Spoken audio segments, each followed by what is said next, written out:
Hello friends, मैं संध्या pharma से doctor Rajni Gupta. आज का हमारा टॉपिक है फिस्टुला भगंदर। फिस्टुला किन कारणों से होता है और आयुर्वेदिक में क्या ऐसा एक ट्रीटमेंट है जिससे हम फिस्टुला से राहत पा सकते हैं। फिस्टुला होने के रीजंस, अगर आपको कोई सेक्सुअल ट्रांसमिटिंग डिजीज़ है या कोई ट्रोमा हुआ है या कोई IBS इन्फ्लेमेटरी बाउल सिंड्रोम्स की प्रॉब्लम है, उसकी वजह से लेट्रिन के रास्ते के पास एक कॉन्टिन्यूस एब्सेस बन जाता है।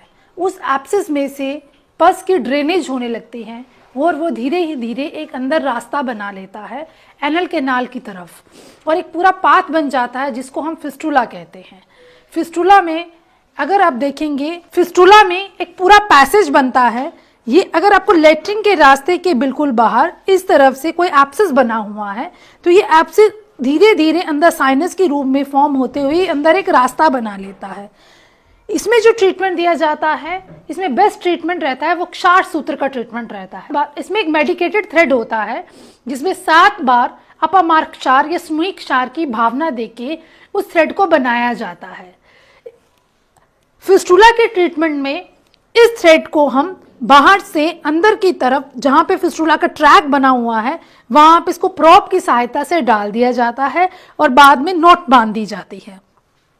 फिस्टुला में एक पैसेज बन जाता है, ये लेट्रिन के रास्ते के एनस के बिल्कुल पास। यहाँ पे कैप्सिस फील होता है पेशेंट को और मोशन करते वक्त पस डिस्चार्ज होता है।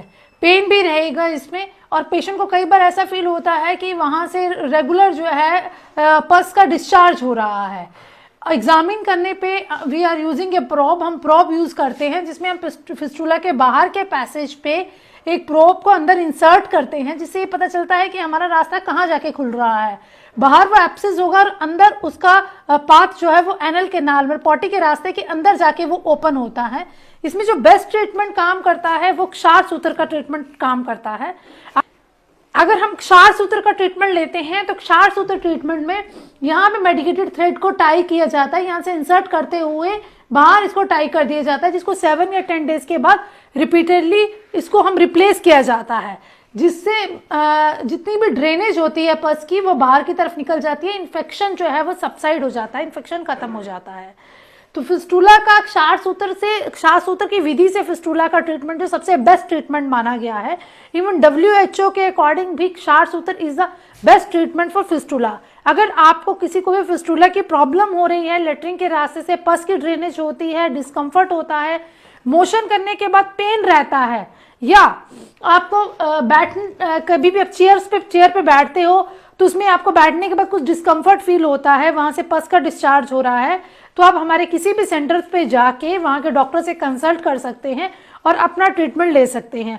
इसमें बेस्ट ट्रीटमेंट जो है वो फिस्टुला इन एनो में हम क्षार सूत्र ट्रीटमेंट करते हैं। इसमें रिकवर करने के लिए 7 डेज पे थ्रेड चेंज किया जाता है, जिसमें कई बार पेशेंट को 4, 5, 6 बार भी थ्रेड जो है डिपेंड अपॉन द कितना बड़ा उसका पैसेज है उसके थ्रेड को चेंज करना होता है। इसके साथ साथ कुछ ऐसी मेडिसिन हैं जो मेडिसिन चलती हैं, क्योंकि इसमें इन्फेक्शन रहता है, इन्फेक्शन को दूर करने की चाहिए।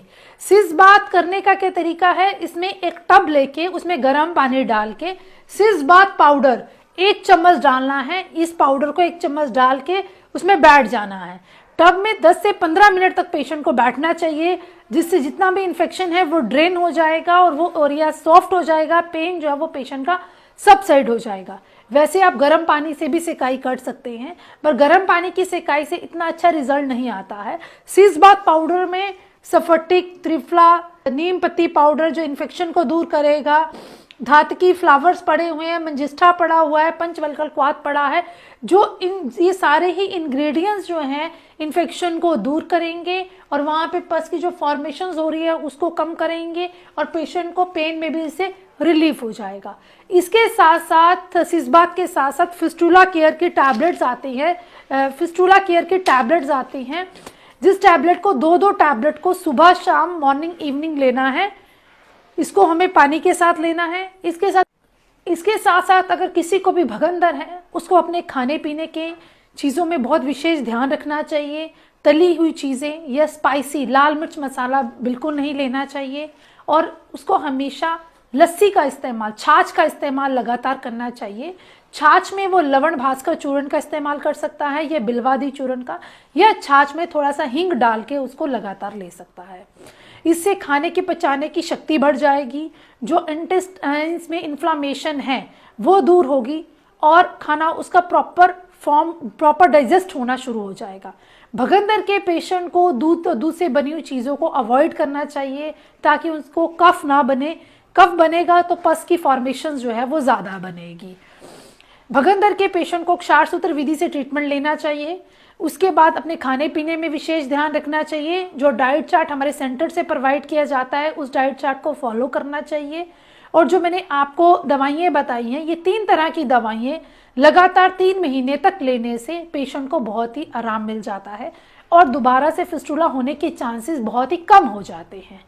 उसके लिए इंसान को ध्यान रखना चाहिए, उसे लैट्रिन के रास्ते में जोर नहीं लगाना है और कोई भी इन्फेक्शन होने, दोबारा से इन्फेक्शन होने के चांसेस जिससे कम। Thank you.